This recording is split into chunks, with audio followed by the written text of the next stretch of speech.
Hola, profe, ¿cómo estás? Soy Sebastián Aguilera y voy a hablarles sobre la presidencia de Radicales. Bien, hice este PowerPoint para poder guiarme por si me pierdo. Bien, para entender un poquito el tema, hay que tener en cuenta que la Unión Cívica Radical fue el primer partido político que se presentó a sí mismo como un movimiento que proponía una nueva forma de básicamente hacer política. Este partido político promulgaba elecciones libres y honestas y la administración pública. Su organización interna estaba inspirada en los partidos políticos estadounidenses y su objetivo era construir una especie de agrupación de alcance nacional estructurada en varios niveles de organización. Bien, ya aclarado esto, se podría iniciar el tema.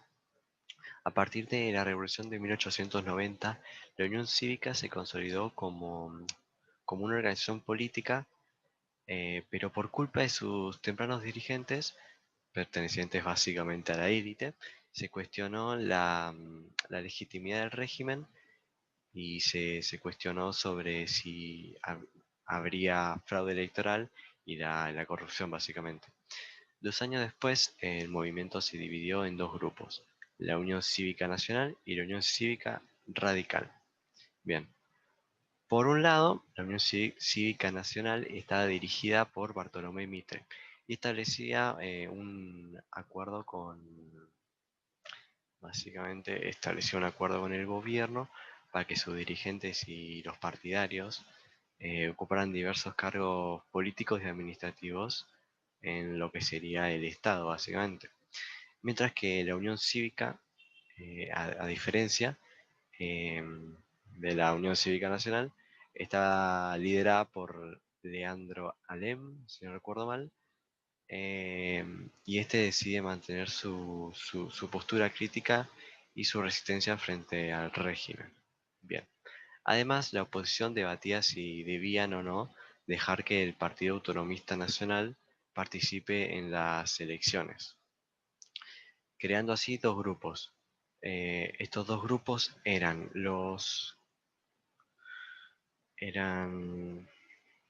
me voy a fijar, perdón, eran los concurrencistas, que eran los que querían que el partido este pueda participar en elecciones, y los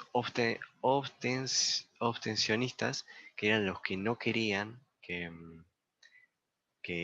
este partido participe en elecciones. En 1893 los abstencionistas, básicamente liderados por Hipólito Yrigoyen, tomaron la ciudad de La Plata, pero estos fueron derrotados en un breve tiempo. Bien, pasan unos años. En 1916, Hipólito Yrigoyen tuvo su primera presidencia, donde gobernó todo el periodo con el Senado en contra suyo y tuvo que recurrir al recurso constitucional de intervenir los gobiernos provinciales.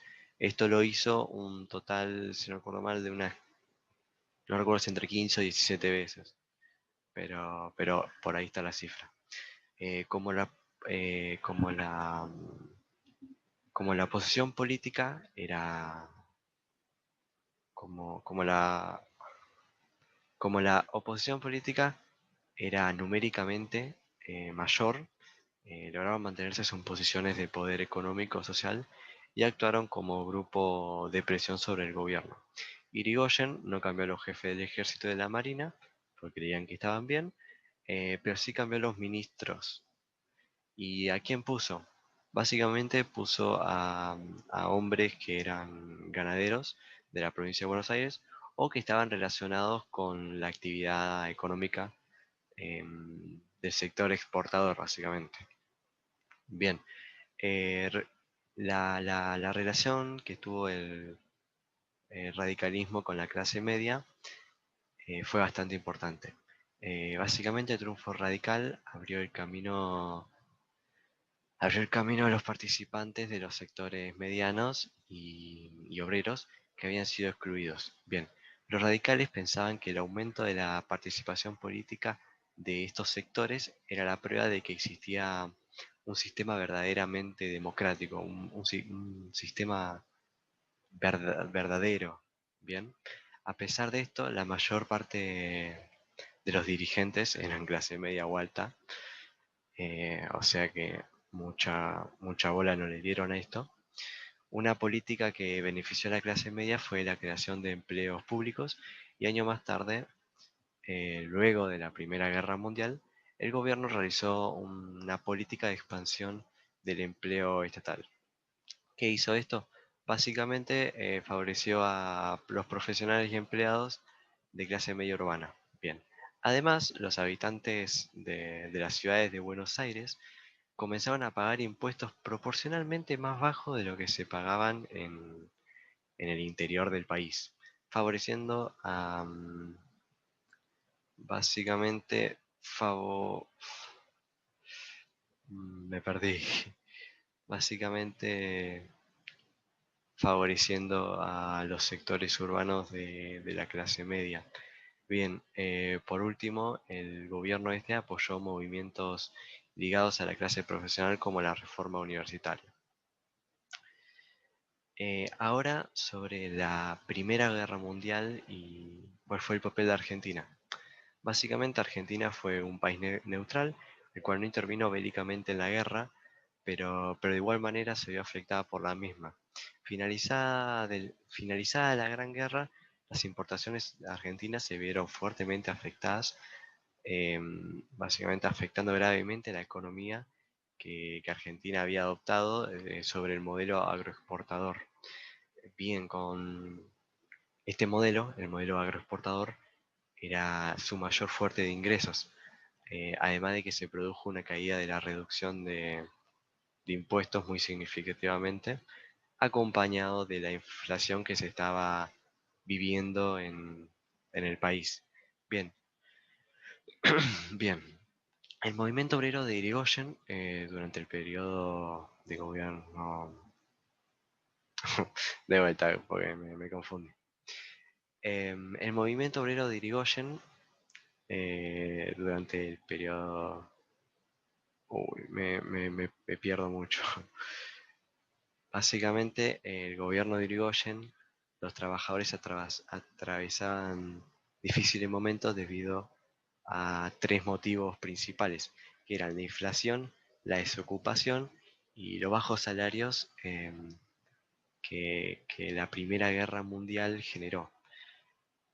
Bien, además se habían reducido fuertemente las importaciones y exportaciones em, sobre los productos agrícolas que se, se- se producían en el país. Bien, Irigoyen se dedicó a básicamente negociar con el disgusto de la población, pero al mismo tiempo también reprimió una gran cantidad de los movimientos obreros. Por qué había dos respuestas tan opuestas? Una era hacer caso y ayudarlos, y otra era reprimirlos. Y básicamente porque estaba ligado a la clase social que se estaba manifestando. Si se manifestaba una clase urbana, no le daban la misma importancia que una clase, que la clase media, básicamente.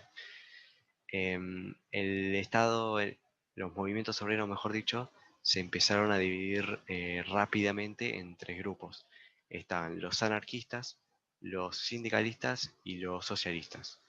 Los anarquistas perdón, los anarquistas proponían la construcción de una nueva sociedad sin jerarquías, básicamente sin patrones ni Estado. Esto implicaba un cambio profundo y radical de la estructura social. Para acercarse a este objetivo, planificaban huelgas generales de trabajo.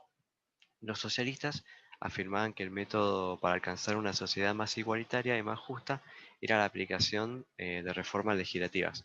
Para cumplir esto, se conformaron partidos políticos que aspiraban a ocupar cargos en el Estado, en el Congreso, desde donde sancionaran leyes que mejoraran las condiciones de vida de los trabajadores.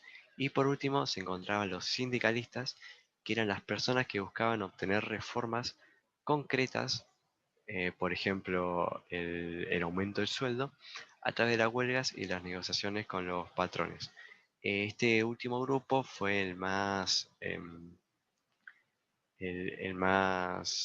favorecido, por así decirlo, de la mano de Irigoyen. Bien, en el año 1922 se termina la primera presidencia de Hipólito Yrigoyen y comienza la de Marcelo Alvear. Bien, este radical mantenía estrechos lazos con los conservadores, ya que este señor provenía de una familia aristocrática y poseedora de grandes extensiones de tierra.